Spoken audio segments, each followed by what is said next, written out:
pagi anak-anak, berjumpa lagi tentunya di channel YouTube Odi Biru. Nah, sebelumnya Bapak perkenalkan diri. Nama Bapak Putu Odi Frida SPD. Bapak ini adalah seorang guru kelas. Nah, anak-anak apa kabar hari ini? Bapak harap anak-anak dalam keadaan yang baik dan sehat. Dan tentunya sudah siap belajar ya anak-anak. Untuk hari ini kita akan belajar bersama-sama.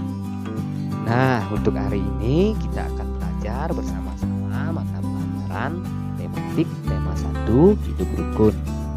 Kelas 2 subtema 1 pembelajaran 1. Nah, sekarang coba anak-anak perhatikan gambar tentang hidup rukun ini ya. Yang pertama, ini ada gambar menceritakan ketika Udin dan Edo saling berbagi makanan. Terus lanjut ada gambar yang kedua. Nah, ini adalah gambar yang menceritakan hidup rukun Udin dengan kakaknya dengan cara belajar bersama. Nah, ini gambar yang ketiga anak-anak. Ini adalah gambar yang menceritakan hidup rukun antara Udin dan Edo saat bermain. Terus ada gambar yang keempat. Nah, gambar yang keempat ini adalah menceritakan hidup rukun di dalam bermasyarakat. Nah, nantinya akan ada 4 subtema yang kita pelajari di tema 1 ini ya anak-anak.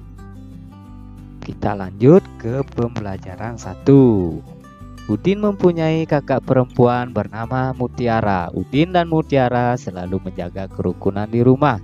Mereka saling membantu melakukan kegiatan di rumah. Misalnya, Udin membantu kakaknya merapikan buku.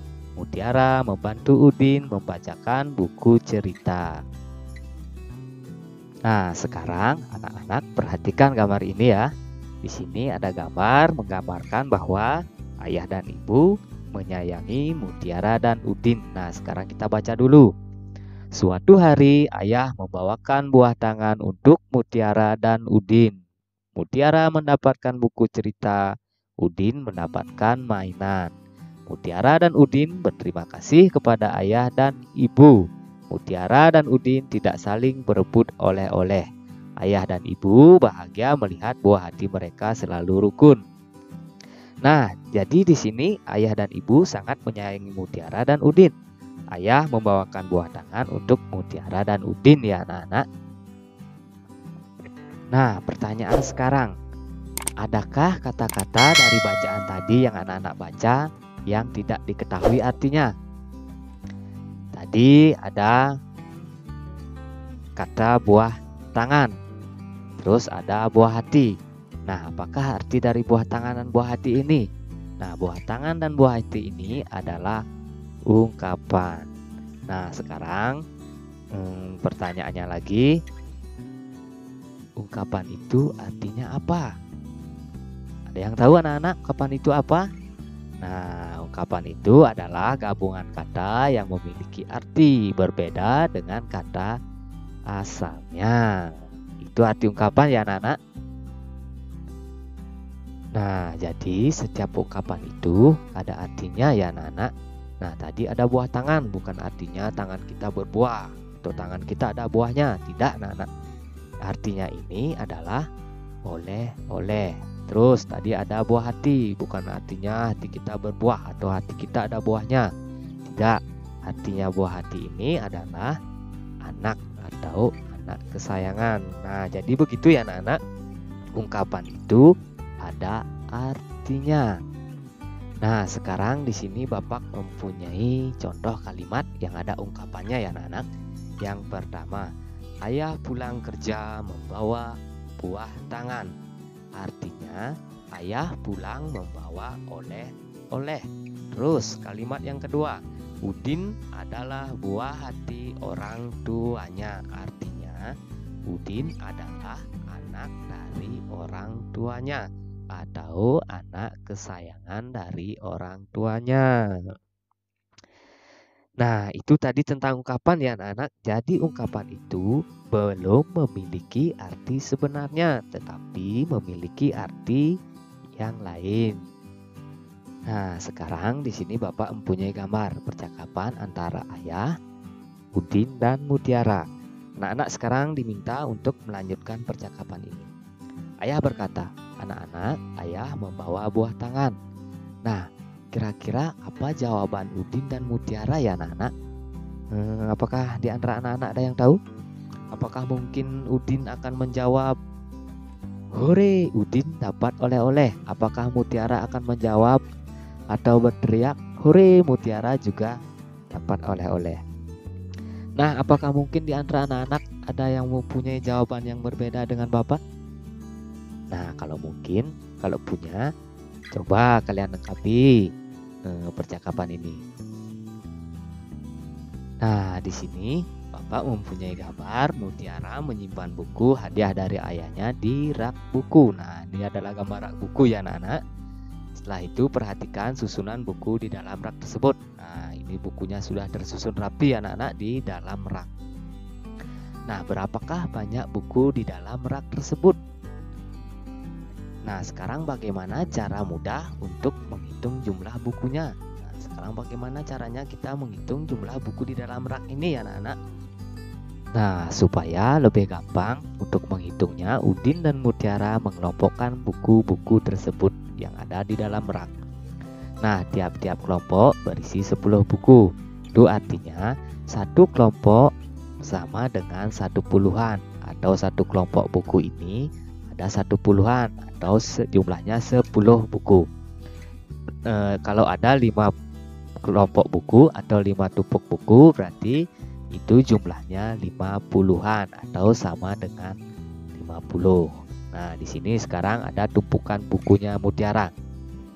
Setiap tumpukan buku ini berisi 10 buku. Nah, sekarang ada 5 tumpuk, 1, 2, 3, 4, 5. Tumpukan pertama ada 10, tumpukan kedua juga ada 10, tumpukan ketiga juga ada 10, tumpukan keempat juga ada 10 buku, dan tumpukan kelima juga ada 10 buku. Jadi jumlah seluruhan buku ini adalah 50 buku. Nah, ini di sebelahnya juga ada tumpukan buku yang hanya jumlahnya 7 ya anak-anak.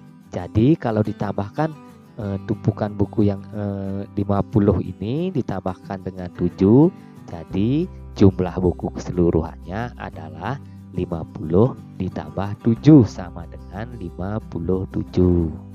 Nah, sekarang perhatikan gambar berikut. Di sini Bapak mempunyai gambar tumpukan buku ya anak-anak. Ingat, di setiap tumpukan buku ini ada 10 buku. Kita hitung berapa tumpuk buku ada di sini. 1, 2, 3, 4, 5, 6, 7.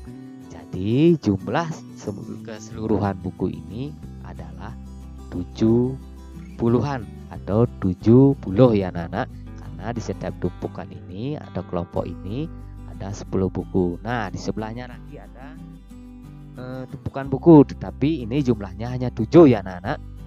Jadi kalau ditambahkan tumpukan kelompok buku ini ditambahkan dengan ini, menjadi jumlah banyak semua bukunya adalah 70-an atau 70 ditambah 7 itu sama dengan atau menjadi 77 buku.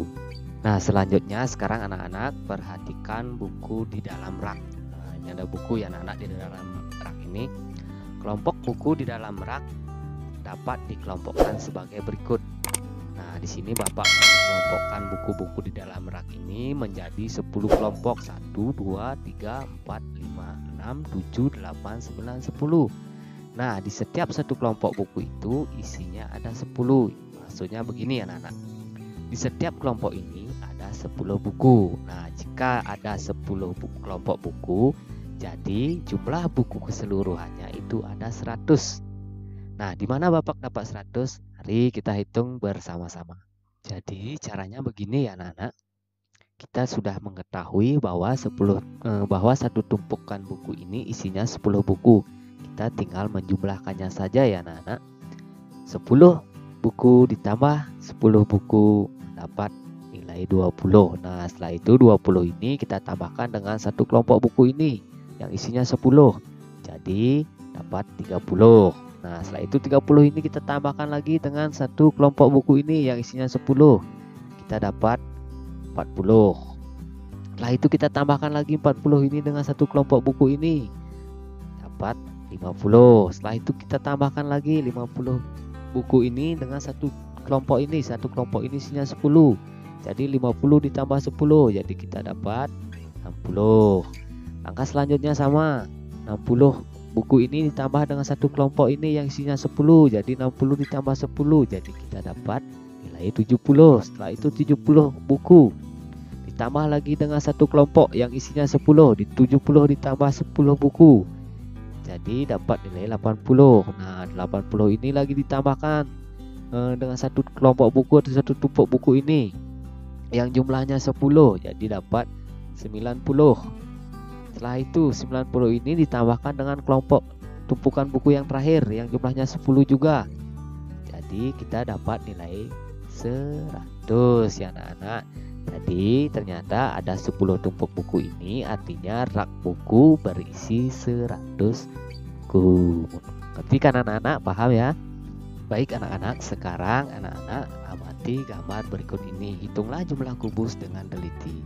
Nah, di sini ada gambar satu kubus ya anak-anak. Satu kubus ini digambarkan menjadi kubus satuan. Nah, jika ada kubus yang panjang begini, di mana isinya 10 kubus satuan digambarkan menjadi satu kubus puluhan. Maksudnya begini anak-anak. Satu kubus ini dinamakan satu kubus satuan. Nah, jika ada 10 kubus, maka digambarkan menjadi satu kubus puluhan. Yang ini namanya satu kubus puluhan ya anak-anak. Kalau yang satu ini namanya satu kubus satuan. Baik, selanjutnya sekarang anak-anak perhatikan gambar kubus ini ya anak-anak. Kubus puluhan berjumlah 10 dapat diganti dengan satu kubus ratusan. Nah, di sini ada 10 gambar kubus puluhan ya anak-anak. 1, 2, 3, 4, 5, 6, 7, 8, 9, 10. Nah, 10 kubus puluhan ini bisa digambarkan dengan satu kubus yang jumlahnya 100. Nah, gambarnya seperti ini ya anak-anak. Ini adalah kubus ratusan, di mana kubus ratusan digambarkan dengan kubus satuan yang berjumlah 100. Artinya begini, di gambar kubus ratusan ini terdapat 100 kubus satuan. Begitu ya anak-anak. Di gambar kubus ratusan ini terdapat 100 kubus satuan. Berikutnya sekarang anak-anak hitung di sini di gambar kubus ini ada berapa kubus satuan ya anak-anak. Sekarang kita hitung sama-sama. 1, 2, 3, 4, 5, 6, 7, 8. Jadi di sini ada 8 kubus satuan atau 8 kubus ya anak-anak. Sekarang lihat lagi gambar yang sebelahnya. Di sini ada gambar kubus. Sekarang kita hitung. 1, 2, 3, 4, 5, 6, 7, 8, 9, 10. Jadi satu deret ini ada 10 kubus. Jadi kalau ada 2 deret berarti ada 20 kubus. Nah, sekarang lanjut ke gambar berikutnya. Di sini ada gambar kubus ratusan anak-anak. Artinya begini, di gambar kubus ratusan ini. Gambar kubus ratusan ini di dalamnya ada 100 kubus satuan, begitu maksudnya ya anak-anak. Jadi jumlahnya ada 100 kubus. Nah, kalau ada 2 sekarang kubus ratusan, maka jumlahnya berapa? Jumlahnya menjadi 200 kubus. Mengerti anak-anak? Baik, sekarang kita ke latihan soal dulu ya anak-anak, supaya anak-anak lebih memahami. Nah, sekarang Bapak kasih soal. Di sini ada satu gambar kubus ratusan, berarti nilainya 100. Di sini ada 3 gambar kubus puluhan, berarti nilainya 30. Nah, di sini ada gambar 8 kubus satuan, jadi nilainya 8. Nah, jika semua ini kubus ini dijumlahkan, maka banyak kubusnya ada 138. Nah, cara membacanya 138. Cara menulisnya 138 ya anak-anak. tapi membacanya 138. Lanjut soal berikutnya. Nah, di sini soal yang pertama ada gambar 1 kubus ratusan. Jadi nilainya ada 100. Terus di sini ada 1 2 3 4 5 6 7. 7 kubus puluhan. Jadi nilainya 70 ya anak-anak. Nah, di sini sekarang ada 1 2 3 4 5 6 7 8. 8 kubus satuan. Jadi nilainya 8. Nah, kalau semua ini dijumlahkan, maka nilainya menjadi 178. Kalau dibaca 178. Kalau menulisnya 178 ya anak-anak, tapi kalau dibaca 178 ini 178. Lanjut, satu soal lagi. Di sini ada gambar 1 kubus ratusan. Masih ingat anak-anak kalau 1 gambar kubus ratusan itu nilainya berapa? Nilainya 100. Nah, di sini sekarang kita hitung lagi. 1 2 3 4 5 6 7. Ada 7 gambar kubus puluhan, berarti nilainya 70. Nah, di sini hanya ada 1 anak-anak, 1 gambar kubus. Berarti nilainya ada 1. Nah, jika kalau semua ini digabungkan, ditambahkan, dijumlahkan, jadi banyak kubusnya ada 171. Cara membacanya 171 ini 171. Kalau menulisnya 171. Begitu ya anak-anak. Nah, untuk selanjutnya kita belajar membaca bilangan. Tadi di soal-soal yang tadi kita sudah membaca bilangan ya anak-anak. Sekarang kita ingat-ingat lagi. Di sini Bapak mempunyai bilangan 135. Apakah kita baca 135? Salah ya anak-anak, cara membacanya bukan begitu. Nah, sekarang Bapak akan ajarin anak-anak cara membaca bilangan 135 ini. Yang pertama, angka 1. Angka 1 yang ini ya anak-anak mempunyai nilai tempat ratusan, maka dibaca 100. Terus angka 3 mempunyai nilai tempat puluhan, maka dibaca 30. Terus angka 5 yang paling belakang ya anak-anak, itu mempunyai nilai tempat satuan, maka dibaca 5. Jadi 135 ini dibaca yang benar itu adalah 135. Paham ya anak-anak? Sampai di situ. Baik, selanjutnya kita belajar menulis bilangan. Nah, kebalikannya yang tadi ini anak-anak. Tadi anak-anak membaca, sekarang menulis bilangan. Nah, di sini ada bilangan 323. Nah, bagaimanakah kita caranya untuk menulis bilangan 323 ini?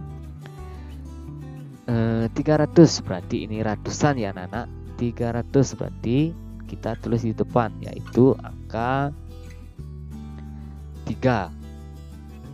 Setelah itu puluhannya ada berapa? Ada 20, berarti kita tulis 2 di belakang angka 3. Setelah itu kita lihat satuannya. Satuannya ada 3, berarti kita tulis 3. Maka 323 dapat ditulis 323. Nah, selanjutnya 255. Kita lihat ratusannya dulu, pasti tempatnya paling depan. Ratusannya ada 2, 200, berarti kita tulis angka 2 di depan.